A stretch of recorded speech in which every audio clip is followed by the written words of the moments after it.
Hello, my name is Harvey Campbell, and today I'm going to be doing a little different type of presentation today, which is going to be called a new view of our own nightmare world.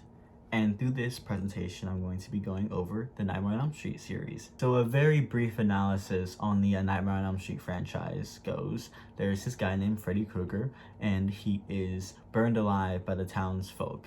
And so as a plot for revenge, he comes back to life and he kills their kids. And the only method he has to do that is through their dreams. And so today we're going to be analyzing these dreams that they've had so we can gain a different perspective and a better understanding of our world today. And the first example of how we can show this different perspective is through Roland Kincaid in Nightmare 3 on the topic of race. Roland Kincaid is funny, aggressive. He's the chaotic friend of the group. He's constantly getting in trouble and sent to solitary confinement. But in the dream world, he is basically the same person, but he's multiplied tenfold. He's stronger, he's faster, he has better quips, etc., etc., etc. Unfortunately, these are what we like to call stereotypes. Enjoyable on film to a degree, but negative in our real world. This can be seen in an assessment from the University of Cambridge conducted by David Farrington, where 7 arrests per 1,000 African American people compared to their Caucasian counterpart with 3 per 1,000, according to like arrest rates of aggravated assault. But this also compared to more than half of African Americans being wrongly convicted and later set free for the same charge. This sets a bad precedent for the African American community across the whole entire United States, and it also translates through art. A great example of this can be shown in a few of Uncle Tom's Cabin's art pieces. Uncle Tom's Cabin presents subservient ideals upon the African American race featured in the artwork. They are depicted in colors such as red or yellow to signify danger of some sort, and that this idea of being subservient counteracts that sort of danger. And it's meant to reflect upon society and cage the emotions of the African American community, which during at the time of these artworks were experiencing extreme prejudice and are currently experiencing extreme prejudice. The next topic the series can shed a different perspective through is on the LGBT community. And the series does this through Jesse Walsh, the average teenage white boy who has a loving family, loving friends, supportive girlfriend, but unfortunately, he has one big secret. He's gay. Kinda. Nightmare on Elm Street 2 is basically about how Freddy Krueger tries to take over his body and how this sort of metamorphosis impacts his relationship with his girlfriend, breaks apart his family, and how this big secret that he's keeping in, this big part of his life, slowly comes out as the film progresses. Or should I say burst out. What's wrong with you, dude?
This feeling of pain and torture, of bringing your feelings out,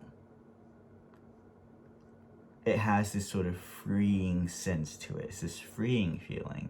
And it's comparable and similar to everyone in the LGBT community, right? So a less gruesome example of that can be seen in this piece of artwork by Cami Sturch, a trans woman, depicting her coming out as a sort of higher self and fulfillment. And the feeling of coming out in this one can be seen as euphoric, but others seen as a painful process. But nonetheless, you become, your inner self becomes your higher self. And the color purple expresses itself in this piece of artwork in many different variations and forms and shades. But purple itself gives the feeling of higher self and fulfillment as well, which I feel like is a very important reason why there's only purple to this. But not being able to experience these feelings leads to not being able to relate, and that in turn leads to negative repercussions such as discrimination amongst the LGBT community. College student Adrian Diesel conducted an experiment on LGBT discrimination on the campus and on heterosexual bystanders. And it explores the role of how students feel towards different people of the LGBT community and how those feelings change with their age or their experiences prior to the fact of being at the college. This experiment marks the importance of having a sense of maturity within oneself, and how that reflects how you treat other people and how you can be able to understand someone else's perspective. The next example of the series shares perspective on is on sexual assault, and they do it with the character of Laurie from Freddy vs. Jason. Laurie Campbell is the main character of the film, where she currently lives in the Freddy Krueger house, the infamous house where all the murders from the first film took place. She is a virgin. Her mother passed away mysteriously. Later in the film, she finds out that Freddy was the one who actually killed her mom, and during the same dream sequence, he assaults her. But one would argue that Freddy isn't really actually there doing it, which turns this into sort of a discredible nightmare. One where she can't physically or mentally get past it or seek justice for what happened. This can also be translated to the real world through Lisa Froman's assault paper on discrediting victims' allegations on the said matter. She examines case rejections that all have the same feature of discrediting victims. Froman comes to the conclusion that this is very harmful for the said individual coming out to speak their truth. And when they get discredited, it is almost like this isolation feeling, this feeling of being separate from others and not really able to connect with each other, because the people who you want to connect with, the people who you want to share this horrible thing that happened to you, doesn't believe you. They don't have that perspective. They're seeing everything in a sort of narrow lens. And with this certain topic, awareness is needed to be able to move forward and make sure that everyone has their voices heard.